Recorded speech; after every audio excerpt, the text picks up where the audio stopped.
Hola, ¿qué tal? Mi nombre es Leonardo Morales, del Instituto Tecnológico de Tijuana, de la unidad semipresencial.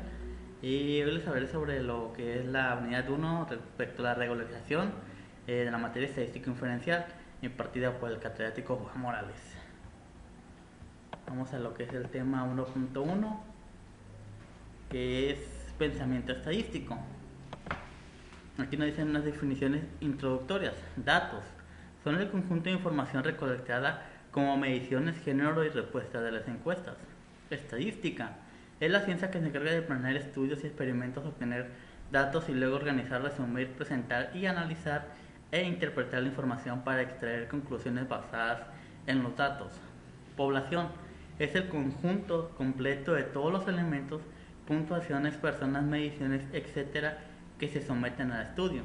Conjunto es completo porque incluye a todos los objetos que se estudiarán. Censo es un conjunto de datos de cada uno de los miembros de la población, muestra de un subconjunto de miembros seleccionados en una población. Aquí tengo unos principios básicos de pensamiento estadístico. Contexto de texto, fuente de los datos, método de muestreo, conclusiones e implicaciones prácticas. Aquí tenemos algunos ejercicios correspondientes a este tema que es de pensamiento estadístico. Y se utiliza el sentido común para determinar si el acontecimiento descrito es A. Imposible, B. Posible pero muy improbable y C. Posible y probable. 8. Multa por exceso de velocidad mientras conducía su carro. En Connecticut, David Luterman fue multado por conducir a 205 millas por hora en una ruta de un límite de velocidad de 55 millas por hora. Aquí le puse posible pero muy improbable. ¿Por qué? Pues sí, hay autos que pueden alcanzar dicha velocidad en el trayecto cuando conducen, pero aquí pueden determinar varios factores. Número uno, saber si el sujeto tiene un automóvil que tenga esa capacidad de alcanzar ese millaje que está diciendo por hora el problema. Otro sería si está muy transitado, tiene mucho tráfico esa carretera, porque si es así no puede alcanzar dicha velocidad debido a que no tiene espacio para tener ese tipo de velocidad. De ahí que se ponga la opción de posible pero muy improbable, debido a que sí puede realizarlo, pero depende de muchos factores que no se saben para ver si se puede hacer o no. Aquí tenemos 9 semáforos mientras conducía por la ciudad. Mario Andretti se encontró con 3 semáforos consecutivos, estaban verdes. Pues le puse que es posible y probable debido a que este suceso puede ocurrirse y puede presentarse. Dice, el Día de Acción de Gracias del próximo año, la Acción de Gracias caerá el lunes. Aquí le puse que es imposible debido a que los datos históricos muestran que el Día de Acción de Gracias cae en jueves, debido a que aquí no está aprendiendo que caerá en un lunes y se tienen registros de que siempre han caído en jueves, no importar la fecha o el importar el día que es exactamente del año, sea 25, 24 o 26, siempre es un jueves. Por eso que se haya puesto imposible. Aquí tenemos el tema 1.3, tipo de datos. Definiciones. Parámetro es una medición numérica que describe algunas características de una población. Ejemplo, hay exactamente 100 senadores en el CIX, Congreso de Estados Unidos, y el 55% de ellos son republicanos, y la cifra de 55 es un parámetro porque está basada en la población de todos 100 senadores. Estadístico es una medición numérica que describe algunas características de una muestra. Ejemplo, en 1936, Literary Digest encuestó a 2.3 millones de adultos estadounidenses. El 57% dijo que votaron por Alf Landon para la presidencia. La cifra del 57% es un estadístico, ya que se basa en una muestra y no en la población completa de todos los adultos en Estados Unidos. Aquí tenemos datos cuantitativos o numéricos. Consiste en números que representan conteos o mediciones. Ejemplo, datos cuantitativos, la edad en años o de los participantes en una encuesta. Datos categóricos o cualitativos o de atributo. Consiste en nombres o etiquetas que no son que no son números y que por lo tanto no representan conteo ni mediciones. Ejemplo, datos categóricos, la afiliación de partidos políticos, demócratas, republicanos, independientes, otros. De los partidantes de las encuestas, todos. Datos categóricos, números, son los números 24, 28, 17, 54, 31, los observan en las playeras del equipo de básquetbol en los Lakers de Los Ángeles. Estos son números, son sustitutos de nombre, no cuentan ni miden algo por lo que son datos categóricos.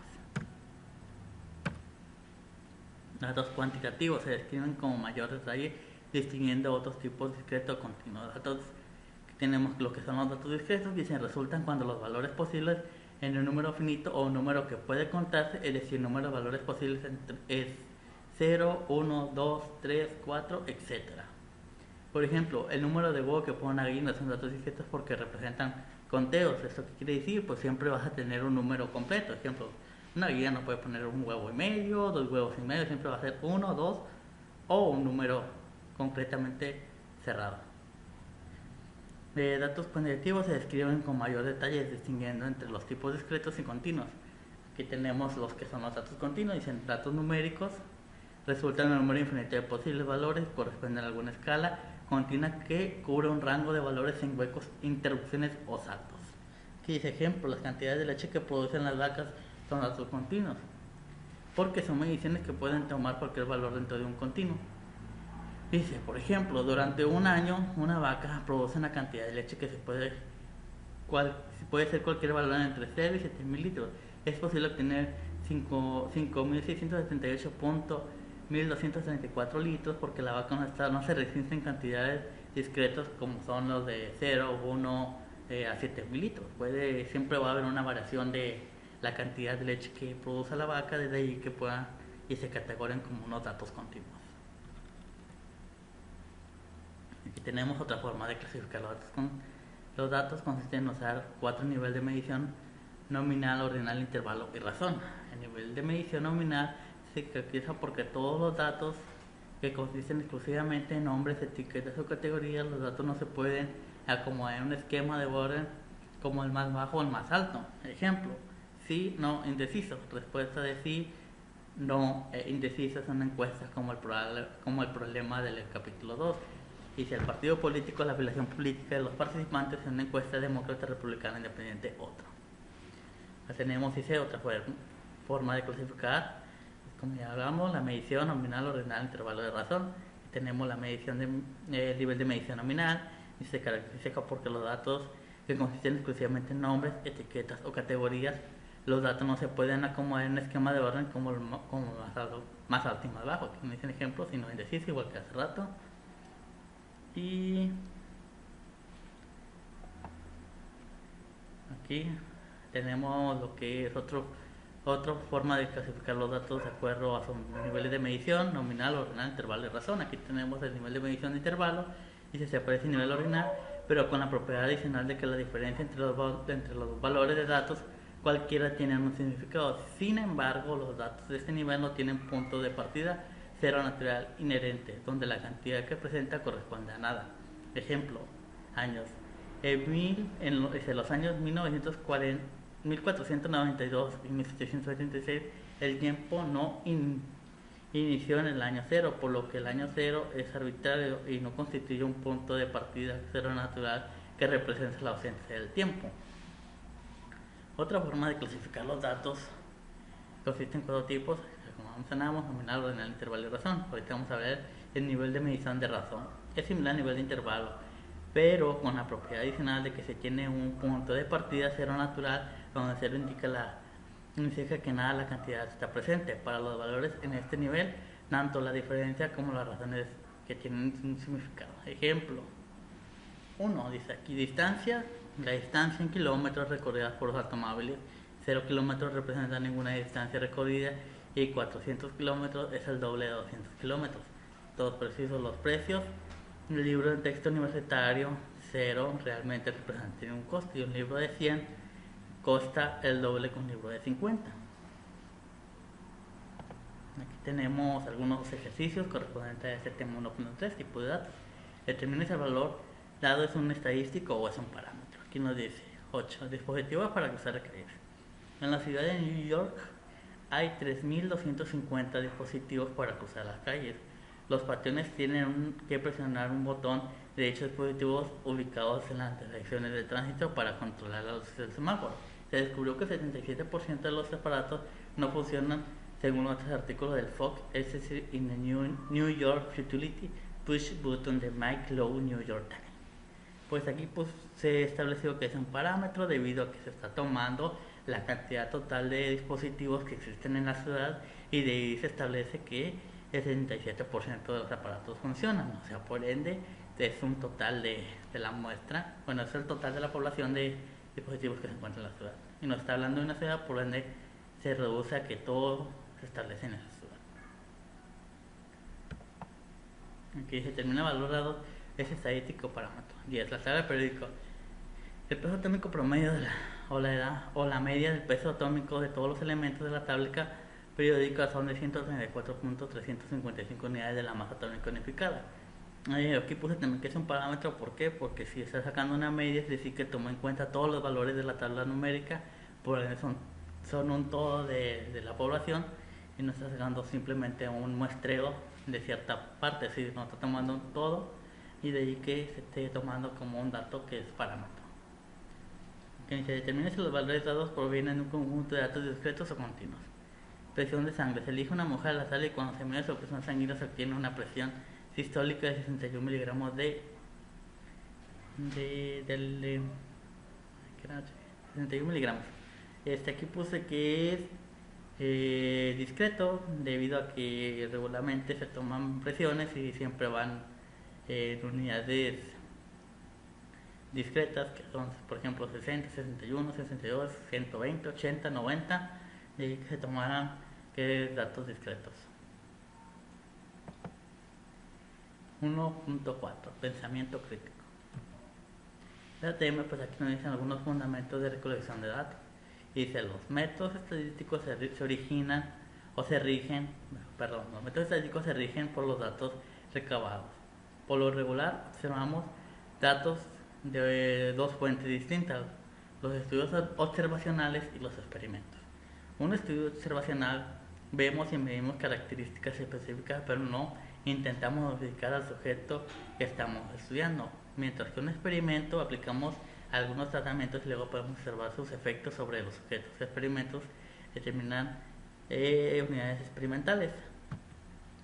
Ejemplos: estudios observacionales y experimentos. Aquí un estudio observacional, un buen ejemplo es cuando un estudio observacional es aquel que se recuesta a los individuos pero se aplica ningún tratamiento. La encuesta literal talles en la que se preguntó a los participantes por quién votarían en la elección presidencial. Es un estudio observacional, se interrogó a los individuos en relación con sus preferencias electorales, pero no se aplicó ningún tipo de tratamiento. En cuanto a un experimento, en el experimento de salud pública más grande que se haya realizado en un grupo de 2.745 niños recibieron un tratamiento que consistía en vacuna de Salk, mientras un grupo de 201.229 niños recibieron un placebo. Las inyecciones de la vacuna de Salk consistieron exactamente como aplicó al sujeto, por lo que se trata de un ejemplo de un experimento. Tipos de muestreo. Aquí tenemos una muestra aleatoria simple de n sujetos, se selecciona de manera adecuada posible, muestra el mismo tamaño n, tenga la misma posibilidad de ser elegida. En una muestra aleatoria, los miembros de la población se seleccionan de forma que cada miembro individual tenga la misma posibilidad de ser elegido. Una muestra probabilística implica que se le da un miembro de la población forma que cada miembro tenga una posibilidad conocida, aunque no necesariamente la misma de ser elegida. Otros tipos de muestreo. Aquí tenemos el muestreo sistemático y si elegimos algún punto de partida, luego seleccionamos a cada enésimo, por ejemplo, cada 3 elementos de la población. Aquí tenemos el muestreo de conveniencia. Simplemente se utiliza resultados que sean muy fáciles de obtener. El muestreo estratificado subdividimos la población en al menos de dos subgrupos o estratos diferentes, de manera que los sujetos que permanezcan en el mismo subgrupo compartan las mismas características como el género o la categoría de edad. Luego obtengamos la muestra de cada subgrupo o estrato. El muestreo de conglomerados: primero dividimos el área de población en secciones o conglomerados, luego elegimos al azar algunos de estos conglomerados y después elegimos a todos los miembros de los conglomerados seleccionados. Luego tenemos nuestro de etapas múltiples. En los encuestadores profesionales y los investigadores gubernamentales a menudo recolectan datos utilizados en ciertas combinaciones de los métodos básicos del muestreo. Aquí tenemos otros tipos de estudios observacionales. Aquí tenemos un estudio transversal donde los datos se observan y miden, reúnen en un solo momento. En un estudio retrospectivo o el control de casos, los datos se toman del pasado mediante el examen de registros, entrevistas y otros recursos. En un estudio prospectivo o longitud de cohorte, los datos se reunirán en el futuro y se toman de grupos llamados cohortes que comparten factores comunes. Aquí tenemos un ejemplo de diseño de experimentos. El experimento de la vacuna SARS, que en 1954 se diseñó un experimento masivo con la finalidad de probar la efectividad de la vacuna SARS para prevenir la poliomielitis,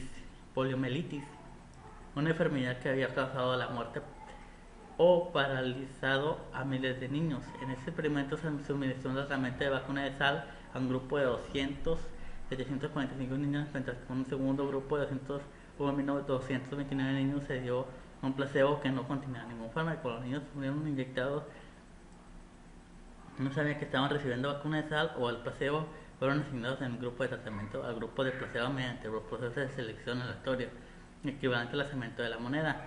De los niños que recibieron vacunas, 33 desarrollaron posteriormente poliomielitis, aunque de los niños que recibieron placebo, 115 desarrollaron la enfermedad. Aquí tenemos diseños experimentales inadecuados, tratar a todas las mujeres y no tratar a los hombres. Problema: no se sabe si los efectos se deben generar en el tratamiento. Diseño experimental completamente aleatorizado. De la manera aleatoria se determina quién recibirá el tratamiento. Pero aquí tenemos unos ejemplos de unas imágenes donde dice el experimento inadecuado, todas las mujeres, y se trata a todas las mujeres y no tratan a los hombres. Aquí no se mide que tratan a las mujeres y a los hombres no. Completamente aleatorizado, aquí se dice que se aplica el tratamiento a estos sujetos elegidos al azar, no importa si es mujer o es hombre. Diseño de bloques aleatorios. Se forma un bloque de mujeres y un bloque de hombres. Dos dentro de cada bloque seleccionan al azar sujetos recibirán el tratamiento. Aquí pueden ver, aquí dice cada dos, toman dos y toman a la mujer. Igual aquí, bloque de hombres, tal hombre, pues pasan dos y al siguiente hombre lo selecciona. Aquí tenemos unos ejercicios correspondientes a este tema del 1.4, pensamiento crítico. Aquí está el ejercicio 3, dice correlación y casualidad. Con el uso de datos, el FBI y la Oficina de Alcohol y Tabaco, de Armas de Fuego, Bureau of Alcohol, Tobacco and the Firearms, métodos estadísticos demostraron que para la diferencia de estados hoy existe una correlación, oscilación o asación entre el número de armas automáticas registradas y la tasa de homicidios. Podemos concluir que el incremento de este número de armas automáticas registradas causa un aumento de la tasa de homicidios. Podríamos reducir la tasa de homicidios disminuyendo con el número de armas automáticas. Aquí puse una respuesta que se acuerda los datos recopilados por el FBI, la relación de que existe una mayor probabilidad de que ocurran homicidios debido a que se tienen las herramientas necesarias disponibles para realizar el homicidio, que son las armas de fuego automáticas. Más sin embargo, no hay suficiente información para aceptar la hipótesis original de que existe un tráfico de armas ilegales que no tienen registros en los datos. Por ejemplo, hay mucho tráfico ilegal donde los sujetos no tienen estas armas registradas y sí pueden generar un porcentaje de los homicidios. Más sin embargo, sí tienen algo de razón, debido a que si se tiene un mayor control de las armas que se dan a los ciudadanos, se puede tener el control para que estas no lleguen a personas que no tienen la capacidad de utilizarlas, y sí puede haber una disminución de los homicidios ocurridos debido a estas armas de fuego. Aquí se utiliza el pensamiento crítico para elaborar una conclusión alternativa o correcta. Aquí tenemos un ejemplo. Considera un informe de los medios de comunicación masiva de que los automóviles BMW causan que las personas se estén más saludables. Digamos una conclusión alterna. Los conductores de los automóviles BMW tienen tienden a ser más adinerados que otros adultos y una mayor riqueza está relacionada con un mejor nivel de salud. 8. Prueba sesgada. Aquí tenemos que hacer los ejercicios correspondientes a este tema que nos pide una hipótesis alterna. Aquí dice prueba sesgada. En el caso judicial Estados Unidos contra la ciudad de Chicago, un grupo minoritario falló con el examen para ocupar el cargo de riesgo del capitán de bomberos a una tasa mucho más alta a los grupos minoritarios. Conclusión, el examen está sesgado y provoca que los miembros del grupo minoritario tengan una tasa de falla mucho más elevada.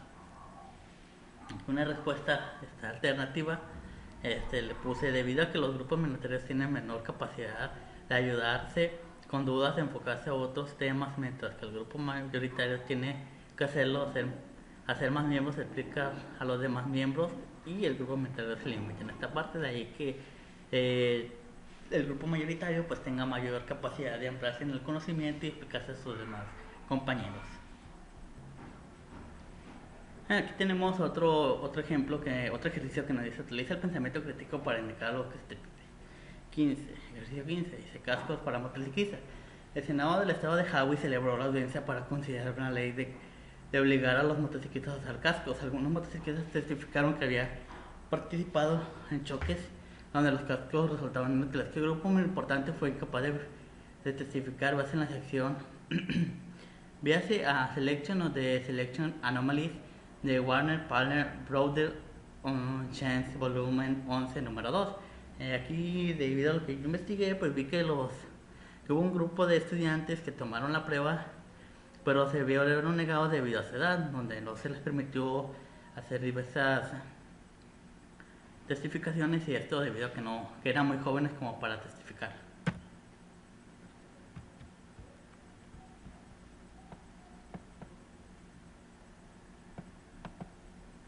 Aquí tenemos lo que es el tema 1.5, recolección de datos muestrales.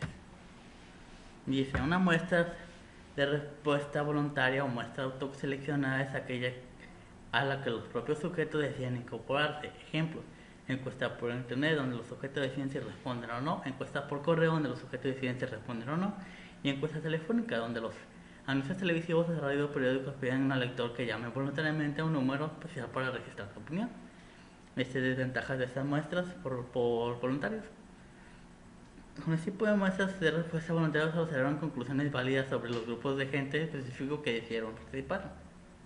Una práctica más común consiste en afirmar o extraer conclusiones incorrectas acerca de una población más grande. Y desde un punto de vista estadístico, una muestra de este tipo es defectuosa, ya que no debe usarse para hacer afirmaciones generales de una población más grande. Aquí tenemos correlación y casualidad. Esta forma de interpretar los datos estadísticos consiste en encontrar la asociación estadística entre dos variables y en concluir que una de ellas causa o afecta directamente a la otra variable. Como mencionamos, es posible que aparezcan dos variables como el tabaquismo y la frecuencia del pulso estén relacionadas. En esta relación se denomina correlación. Sin embargo, incluso si descubrimos que el número de cigarros se relaciona con frecuencia de pulso, no podemos concluir que una variable causó la otra. En específico, una correlación no implica casualidad. Resultados reportados, dice: cuando se recaban datos de personas, mejor tomar medidas en lugar de pedir a los sujetos que reporten los resultados. Si le pregunta a la gente cuál es su peso, es muy probable que obtengan un peso deseado y no su peso real. Si usted realmente desea obtener datos de peso exacto, es mejor utilizar una báscula y pasar a los individuos uno por uno para evitar ese tipo de falsos datos que pueden alterar las pruebas. El resultado. Aquí tenemos lo que son muestras pequeñas. Dice: muestras pequeñas, las conclusiones deben basar en muestros demasiado pequeños. Ejemplo, la organización de Children Defense Fund publicó The Children of the School in America, donde se informó que los estudiantes de secundaria suspendió una región del 67%, fueron suspendidos al menos 3 veces. Por esta cifra se basa en una muestra de solo 3 estudiantes, lo que informa que los medios de comunicación no mencionaron el tamaño de muestra era muy pequeño. Porcentajes. El porcentaje es uno de los estudios, en algunos estudios se citan porcentajes confusos o muy pocos claros.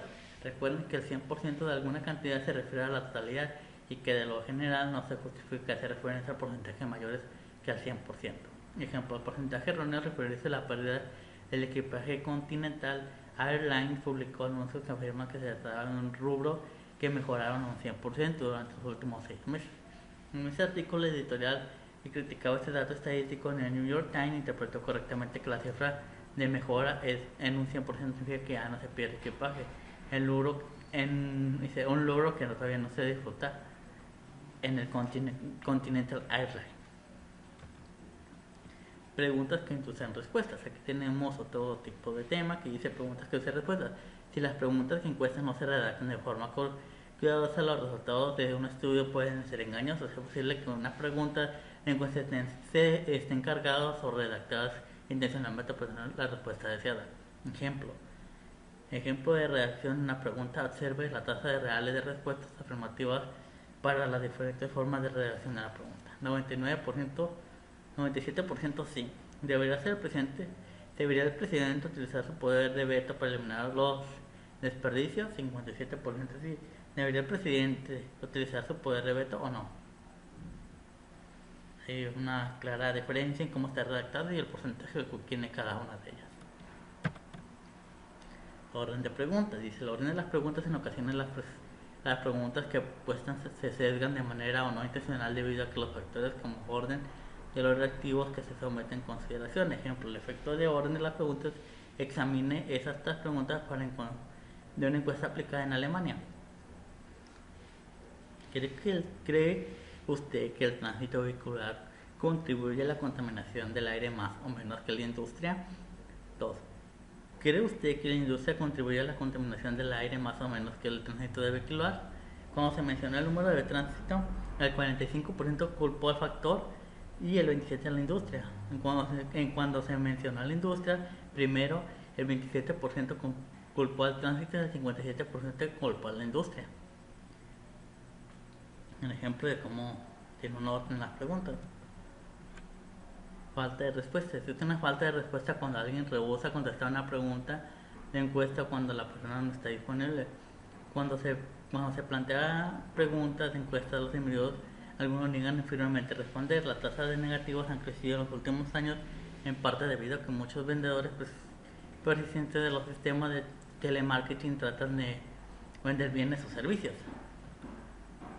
Datos faltantes. Aquí en ocasiones los resultados se ven muy afectados por datos faltantes.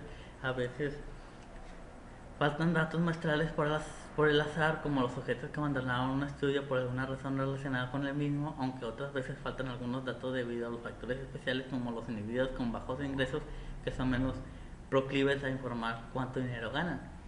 Es bien sabido que en el censo de Estados Unidos hay personas faltantes quienes a menudo pertenecen al grupo de bajos ingresos o sin hogar. Estudio para el propio beneficio. Dice, en ocasiones los estudios persiguen el patrocinio o grupos con intereses. Por ejemplo, en los últimos años han aumentado las preocupaciones por las prácticas de las empresas farmacéuticas por financiar médicos que realicen experimentos clínicos e informen los resultados en revistas de prestigio como el Journal of the American Medical Association. Números precisos. En números precisos en la actualidad hay 103.215.027 hogares en Estados Unidos. Puesto que es un reflejo muy preciso, hay mucha gente que considera erróneamente que también sea exacta. En este caso el número de estimación sería mejor si decir que el número de hogares es aproximadamente a 103 millones. Distorsiones deliberadas. En el libro Tainted Truth, Cynthia Krausen cita el ejemplo de la revista Corporate Travel, la cual publicó resultados que mostraban que entre las compañías de renta de automóviles Avis fue la ganadora en una encuesta realizada a personas que utilizaban dicho servicio. Cuando Hearst solicitó información detallada sobre la encuesta, las respuestas originales desaparecieron y el coordinador de encuesta de la revista renunció. Hearst demandó a Avis por publicidad falsa basada en encuesta y también a la revista. Esto quiere decir sobre las distorsiones deliberadas en las encuestas, que no son nadamente éticas hacer ese tipo de encuestas o distorsiones. 1.5 recolección de datos. Aquí tenemos unos ejercicios. Dice 4. Muestra por conveniencia. Un autor realizó una encuesta entre los estudiantes de las escuelas y le pidió que indicaran si eran zurdos o ciertos del programa. Es probable que esta muestra de conveniencia arroje resultados que sean típicos de población. Es probable que los resultados sean buenos o malos. La calidad de los resultados en esta encuesta refleja la calidad de la muestra que se que es de conveniencia, pues ponemos aquí en la respuesta a la pregunta número 1, si el resultado típico de la población, debido a que nada más tiene dos tipos de respuesta, pues o son zurdos o son derechos. Dice la segunda, y es probable que los dos sean buenos, pues buenos, se puede decir que sean buenos, ya que solamente tendría dos valores y establecer cuántos individuos corresponden a dicho factor, sean zurdos o sean diestros. Y dice la calidad de los resultados, pues sí, debido a que se está tomando un total de una muestra de los estudiantes y ahí puede sacar un porcentaje. Aunque si lo quiere estimar a toda la escuela, pues no sería, ya que es demasiado pequeña la muestra como para comparar ese tipo de datos, debido a que no tienen una relación. Establecer que en todos los salones estará la misma cantidad de zurdos y diestros, puede que en algunos haya más diestros que en otros, o puede que en algunos salones no haya ninguno. Y dependiendo de cómo se vaya a realizar la información, es como se puede interpretar la pregunta. Que identifica el tipo de muestreo se utilizó aleatorio sistemático de conveniencia estratificado o por conglomerados. Número 9, ergonomía. Un alumno del autor reunió medidas de longitud del brazo de sus familiares. Aquí dice que puede ser un aleatorio debido a que a todos les está tomando la medida y tienen la misma posibilidad de que las de. O dice carta de vinos. En una ocasión el autor observó a catadores de vinos profesionales mientras trabajaban en una instalación de prueba de Consumer Union o Yonkers, Nueva York. Suponga que la prueba incluyó 3 vinos distintos elegidos al azar de 5 bodegas de vinos diferentes. Aquí fue un sistemático debido a que fueron tomados de acuerdo a un sistema de bodegas donde se eligieron los 3 vinos de las 5 bodegas que contenían vinos diferentes.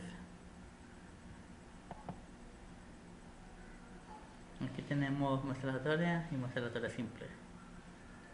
Dice, muestreo de estudiantes.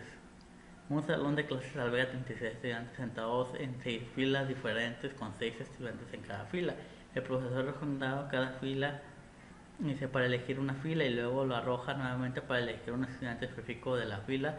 El proceso se repite hasta completar una muestra de 6 estudiantes. En el plan de que el muestreo le da como resultado una muestra aleatoria simple, explique. Pues aquí el resultado dice que nos da una muestra aleatoria simple, ya que se toma muestras de n valores, en este caso en una clase de 36 estudiantes, de los cuales se toma una muestra de 6, se van tomando por partes, y es lo que nos establece lo que es las aleatorias simples.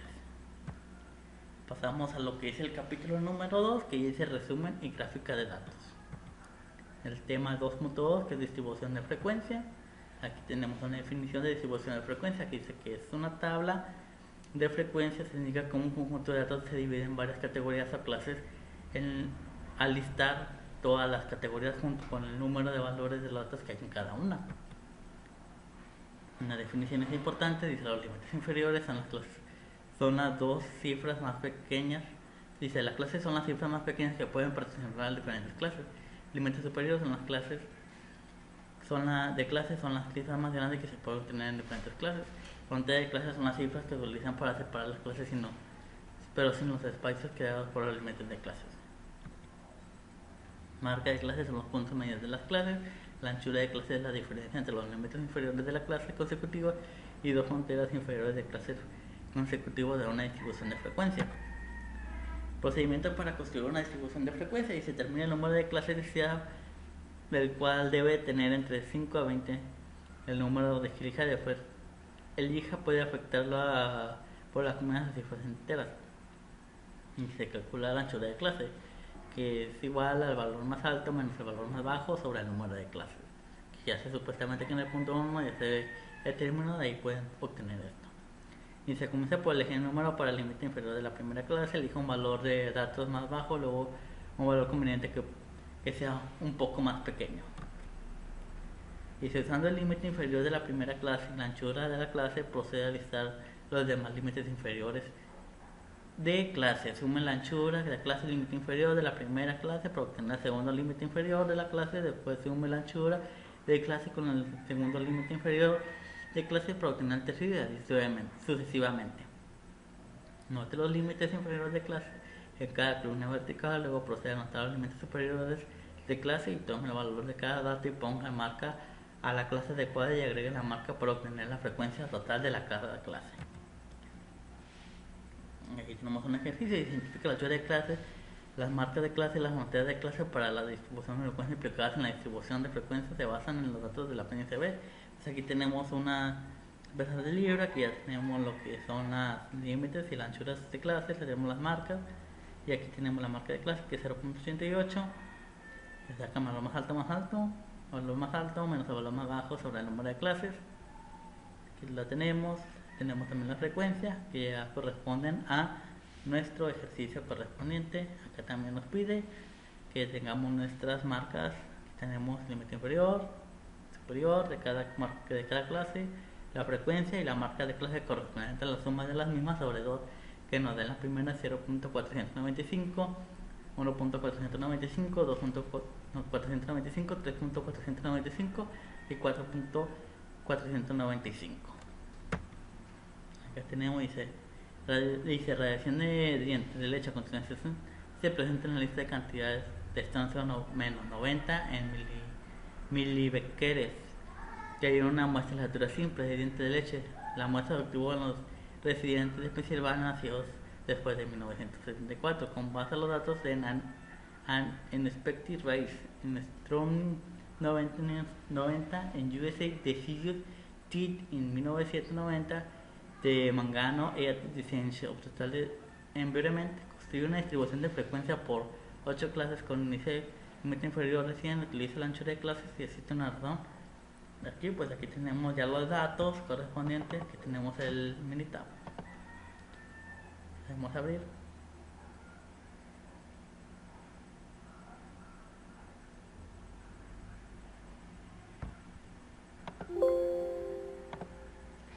Aquí nos vamos a estadística, a gráfica. Vamos a ir a la que dice histograma. No va a ser simple. Aquí vamos a hacer la radiación de leche, seleccionar.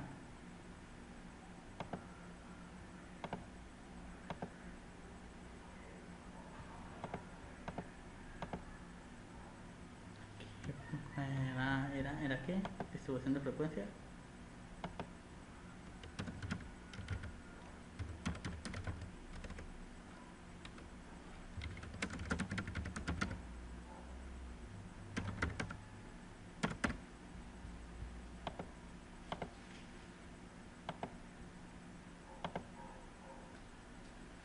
Nos daban 1, 2, 3, 4, 5, 6, 7, 8, 9.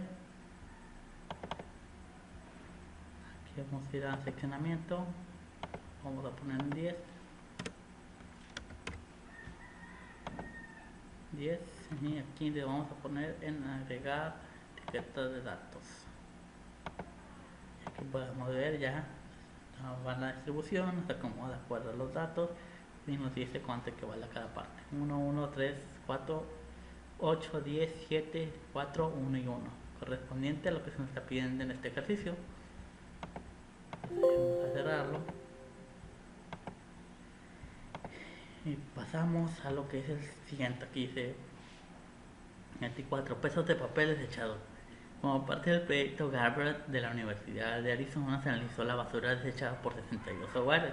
Remítase que los 62 pesos del papel desechable en el conjunto de datos 22 de la PNCB construye una distribución de frecuencia, inicia un límite inferior de clase de 10 de 1.0 libras, se utiliza una anchura de clase de 4 libras y se parece que los pesos de papel desechado tienen una distribución normal, compárese con los pesos de papel desechado en los pesos de metal. Consultamos en la distribución de frecuencia del ejercicio 7. Aquí tenemos una distribución de frecuencia donde tenemos un inicial de 1, luego contamos con los 4 y aquí nos vamos con una frecuencia de acuerdo a nuestros datos obtenidos, como dice en el apéndice B, en el conjunto de datos 22.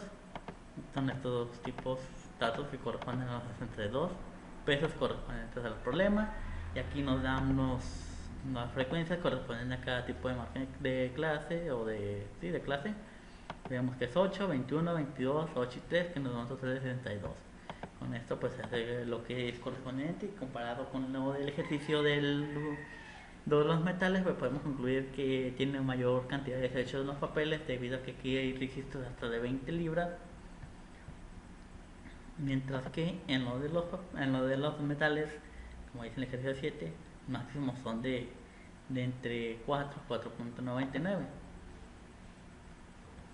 Pasamos a lo que es grupos sanguíneos. A continuación se presenta una lista de grupos sanguíneos que corresponden a O, A, B y AB de donadores de sangre seleccionados al azar con base a los datos de Creature New York Blood Program. Construimos una tabla donde resume una distribución de frecuencias de los dos grupos sanguíneos, que tenemos nuestros datos correspondientes, haciendo la tabla donde tenemos el tipo de sangre A, B, AB y O, y su frecuencia correspondiente, que nos dice que el tipo de sangre A tiene una frecuencia de 20 individuos, el tipo B tiene 5, el tipo AB tiene 3 y el tipo O tiene igual a 22, que nos da un total de 50 personas o 50 sujetos que donaron esta muestra elegidos al azar.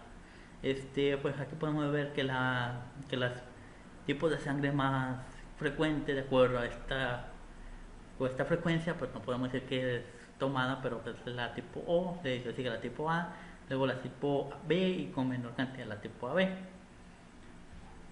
Aquí pasamos a lo que es el siguiente tema, que dice 2.3, histogramas. Histograma, definición. Un histograma es una gráfica de barras de la misma anchura dejada en conjunto a las otras sin espacio entre sí. La escala horizontal representa clases de valores de datos cuantitativos, en tanto que la escala vertical representa frecuencias. La altura de las barras corresponde a los valores de frecuencia. Ejercicio. Dice: ¿cuánto mide un tornillo? Utiliza la distribución de frecuencia del ejercicio 23 de la sección 2.2 para construir un histograma que sugiere el histograma sobre la longitud 3/4 de pulgada, como se afirma en la etiqueta del empaque que contiene los tornillos. Aquí pues pasamos a lo que nos decía el ejercicio 23. Dice: ¿cuánto mide un tornillo 3/4? Repermite el conjunto de datos de 19 aprendices B. Utiliza las 50 longitudes del tornillo para construir una distribución de frecuencias. Inicia un límite inferior de una clase de 0.67, la altura 10, y una fabricante de tornillos tiene una longitud de 3.4. Aquí tenemos los datos, donde están los 50 datos. Procedemos a abrir el Minitab para hacer el histograma que nos piden.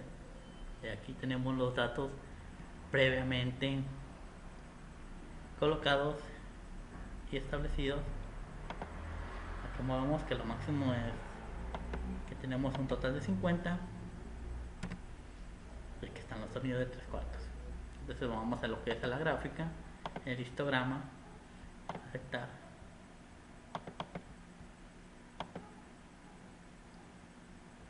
Y aquí tenemos los histogramas y le damos las etiquetas de datos. Podemos ver que entre 0.756 lleva una mayor frecuencia, debido a que tiene 15, corresponde a comparación de las siguientes, de esas otras medidas que se encuentran al lado. En este caso pues podemos observar cómo está establecido el histograma de acuerdo a los datos, y aquí nos dice que sugiere el histograma sobre la longitud de 3/4 de pulgada, como se afirma en la etiqueta de los empaques que contienen los tornillos. Pues lo que nos dice que de acuerdo a sus pulgadas, el que se encuentra en 0.756 tiene una mayor frecuencia correspondiente. Con esto completamos lo que nos está pidiendo en el ejercicio. Lo procedemos a cerrar para continuar con la explicación de los temas. Aquí tenemos otro, dice: pesos de papel desechables. Utiliza la distribución de frecuencia de los ejercicios 24 en la sección 2.2 para construir un histograma. Parece que los pesos de papel desechados tienen una distribución normal, como vimos hace ratito en el tema anterior, donde nos juntaba los pesos. Pues aquí tenemos los datos. Estos datos fueron previamente colocados en lo que es el Minitab, en una tabla Minitab, para poder realizar lo que es el histograma.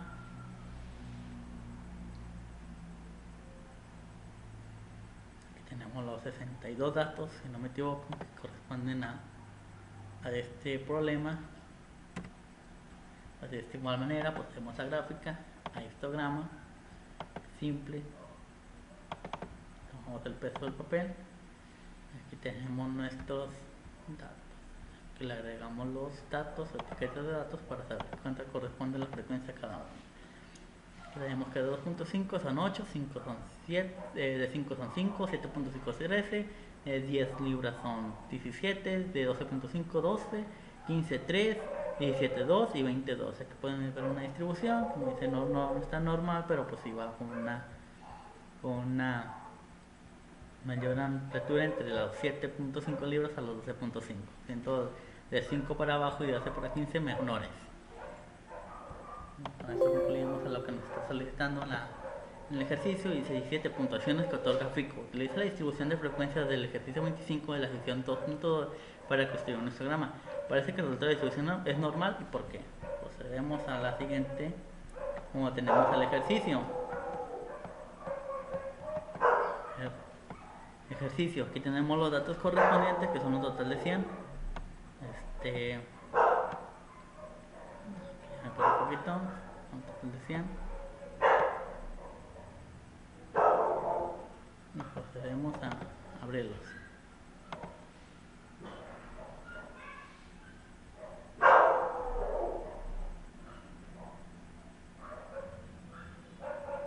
Aquí son 100 datos, aquí los tenemos. ¿Qué nos está pidiendo el ejercicio?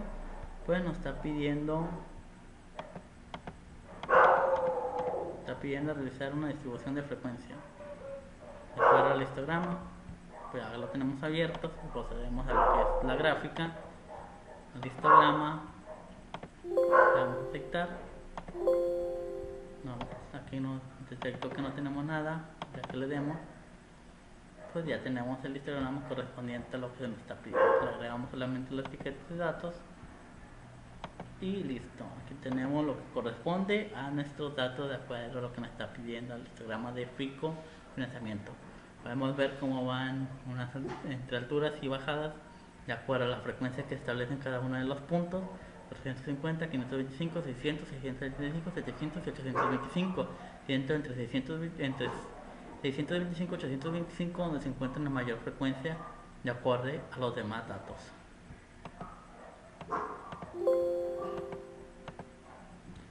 Procedemos a lo que es el 2.4, gráficas estadísticas. Objetivo de gráficas estadísticas. El principal objetivo es identificar una gráfica adecuada que represente un conjunto de datos que revele de manera clara algunas características importantes. Definición. Polígono de frecuencia es un tipo de gráfica estadística que utiliza las marcas de clase utilizadas segmentos lineales conectando los puntos que localizan directamente por encima de los valores de marca de clase. El polígono de frecuencia se construye a partir de una distribución de frecuencia. Ejercicio. Y se utiliza las cantidades de estroncio 90 utilizando milibecqueres en una muestra aleatoria simple de dientes de leche en los datos que utilizan en la residente de Pensilvania nacidos después de 1979 según los datos del Unspeak Price de Strontium -90 en USA Decisions Did en 1990 de Magno et al Science of the Total Embryo Environment. Gráfica de puntos, que es una gráfica de puntos de cantidad de estroncio, que es la gráfica de puntos, ya que la distribución de cantidades.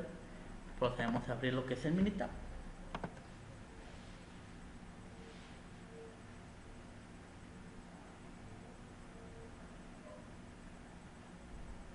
Aquí tenemos lo que es los datos. Como vemos son 40 datos en totales. Procedemos a la que es gráfica, va a ser gráfica de barras, va a ser valores de una tabla, va a ser simple. Aquí vamos a darle, vamos a hacer gráfica, vamos a dar esta parte y en múltiples gráficas vamos a hacer en datos, va a ser símbolos, líneas de conexión. Aquí vamos a aceptar. Y aquí podemos ver cómo nos establece la gráfica de puntos. Va correspondiente como gráfica y aquí uno que dice gráfica de puntos.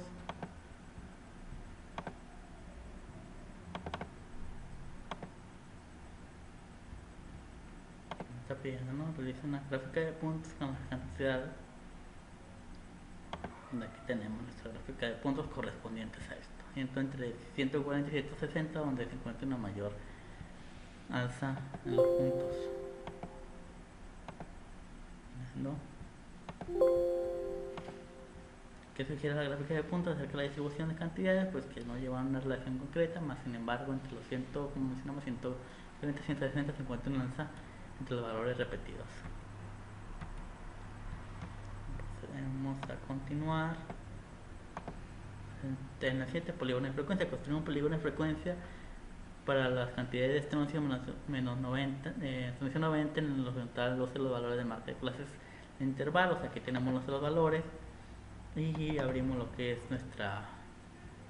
Aquí también tenemos las marcas de clase correspondientes a lo que establece en el ejercicio que hicimos anteriormente. Vamos a ver lo que es el Minitab.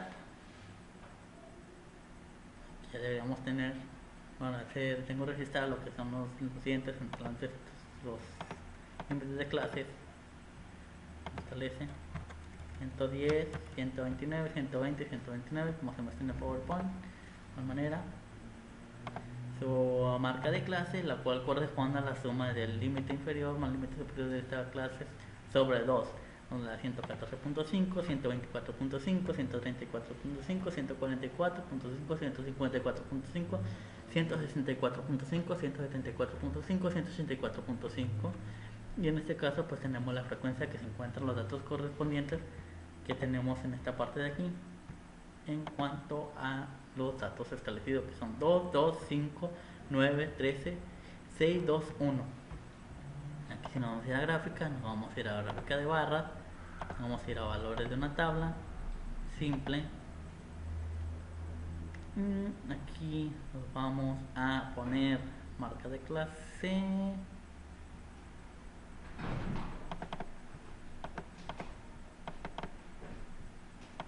Mostrar datos, vamos a ponerle símbolos. Aquí podemos ver nuestro polígono de frecuencia.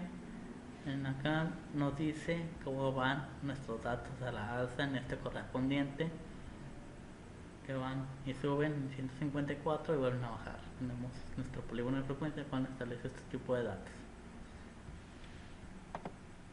Y podemos ver cómo va una alza en el mantenimiento o de una igualación de 2 al inicio. Pues igual aquí podemos agregar los datos y vemos aquí 2, 2, 5, 9, 13, 6, 2 y 13, donde vemos que en el 154.5 hay una mayor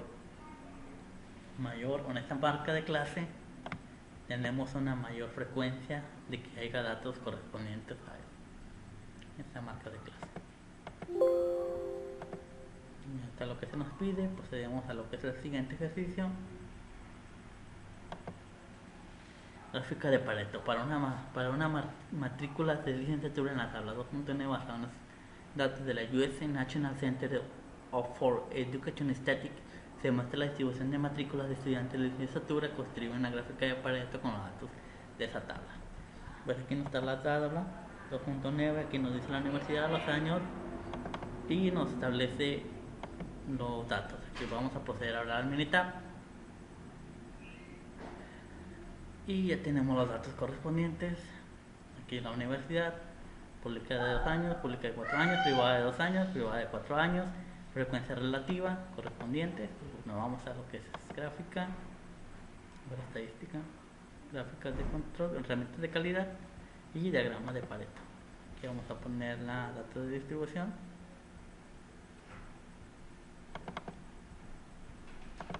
Y aquí le damos en aceptar. Aquí podemos ver que publica 4 años, publica en 2 años, publica y en otros. Aquí nos maneja como otros, pero pues aquí podemos ver cómo va nuestra gráfica de precio correspondiente a la frecuencia relativa y en el porcentaje. Cómo va de este punto. Igual le ponemos a agregar datos correspondientes. Aquí tenemos frecuencia relativa, porcentaje y porcentaje acumulado: 40, 36, 36.6, 76.5, 21.9, 21.9, 98.4 y 1.6, 1.6 y 6%, correspondiente a nuestra gráfica de Pareto. ¿Qué nos requiere en este ejercicio? Procedemos al siguiente, que dice ejercicio: utilice los datos pareados en la PNCB como la cuestión de diagrama de dispersión, consumo de energía y temperatura del conjunto de datos. Entonces utiliza el datos 2 utiliza 22 temperaturas promedio diarias y las 22 cantidades correspondientes al consumo de energía kilobyte. Representa las temperaturas del eje horizontal. Con base al resultado existe una relación entre las temperaturas promedio diarias y las cantidades de energía consumidas. Trata de identificar al menos una razón para que exista o no una relación. Aquí ya tenemos nuestros datos tomados en el libro, como dice en la sección B de Mario Trolla, de estadística. Procedemos a ver lo que es el Minitab.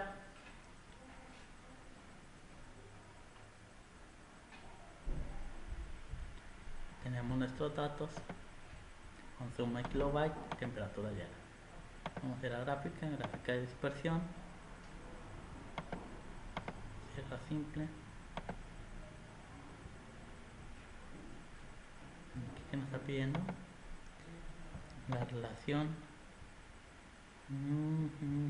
Esta relación entre las temperaturas promedio diarias y las cantidades de energía.